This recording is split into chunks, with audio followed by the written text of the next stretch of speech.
Spoken English में आज हम आपको बताएंगे डू और डच के बारे में, यानी कि जो काम प्रेजेंट में चलता है यानी कि वर्तमान काल, इसके बारे में आज हम आपको बताएंगे। डू यानी कि I do, we do, they do, you do, I we you और दे के साथ डू का प्रयोग होता है प्रेजेंट के टेंसों में, यानी कि तो I do, we do, you do, they do का प्रयोग किया जाएगा। लेकिन इसमें एस या एस नहीं लगेगा। डज यानी कि प्रेजेंट के टेंसों में he does, she does, it does और नेम के साथ डज का प्रयोग किया जाएगा। इसमें ही, सी, नेम, इट के साथ डज का प्रयोग होगा प्रेजेंट के टेंसों में। डू का एग्जाम्पल है पॉजिटिव एग्जाम्पल, यानी कि यू राइट अ लेटर। इसका मतलब जो फ्रंट में है सामने, यानी कि तुम, यानी कि यू राइट अ लेटर पत्र लिखते हो। यू राइट अ लेटर तुम पत्र लिखते हो। You write a letter.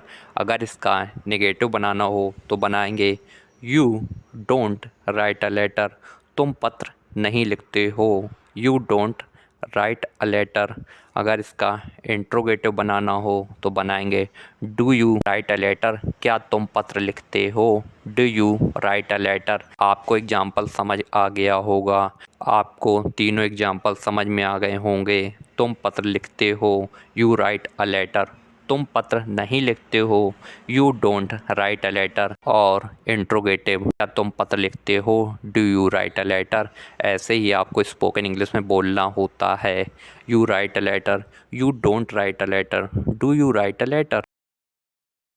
Next है डज, यानी कि ही, सी, नेम, इट के साथ डज लगेगा। पॉजिटिव एग्जाम्पल है सी राइट्स अ लेटर, यानी कि फीमेल वह पत्र लिखती है। सी राइट्स अ लेटर, इसमें एस या यस लगेगा क्योंकि डज है। She writes a letter. अगर इसका नेगेटिव सेंटेंस बनाना हो तो कहेंगे she does not write a letter.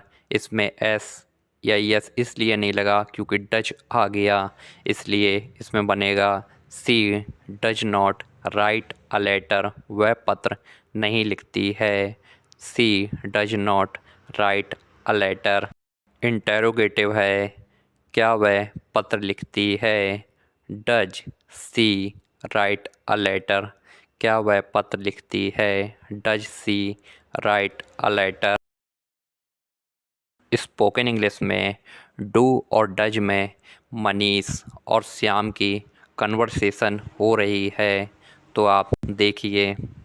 Manish Shyam से कहता है क्या तुम अंग्रेजी पढ़ते हो, तो वो कहेगा डू यू स्टडी इंग्लिश। क्या यानी कि इंटरोगेटिव आ गया तो क्या के लिए डू आ गया। तुम यानी कि यू, अंग्रेजी पढ़ना आ गया यानी कि study English. Do you study English, क्या तुम अंग्रेजी पढ़ते हो। Do you study English. Shyam Manish से कहता है हाँ मैं इंग्लिश पढ़ता हूँ, तो वो इंग्लिश में कहेगा yes I do. Yes I do, हाँ मैं इंग्लिश पढ़ता हूँ। Yes I do.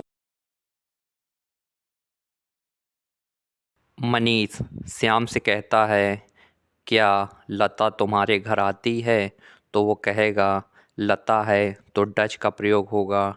Does Lata come to your house. क्या लता तुम्हारे घर आती है। Does Lata come to your house. Shyam कहता है हाँ वह कभी कभी आती है, तो वो कहेगा यस सी कम्स समटाइम्स। कभी कभी समटाइम्स। यस सी कम्स समटाइम्स। मनीष श्याम से कहता है, क्या दूसरे मित्र भी तुम्हारे पास आते हैं? तो वो कहेगा do other friends also come to you? Do इसलिए लगेगा क्योंकि वे ज़्यादा लोग हैं, इसलिए अदर फ्रेंड्स के लिए डू का प्रयोग होगा। Do other friends also come to you? Shyam कहता है, हाँ वे भी आते हैं। तो वो कहेगा yes they do, yes they do. Manish Shyam से कहता है, क्या तुम मुंबई में रहते हो?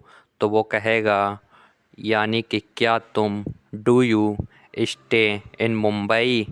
तो वो कहेगा do you stay in Mumbai? तो श्याम कहता है, नहीं मैं कलकत्ता रहता हूँ। तो वो कहेगा no I stay in Kolkata. Conversation and the end. Thank you. You are watching this video. Please like, share and subscribe to my channel. Your feedback is very important for us.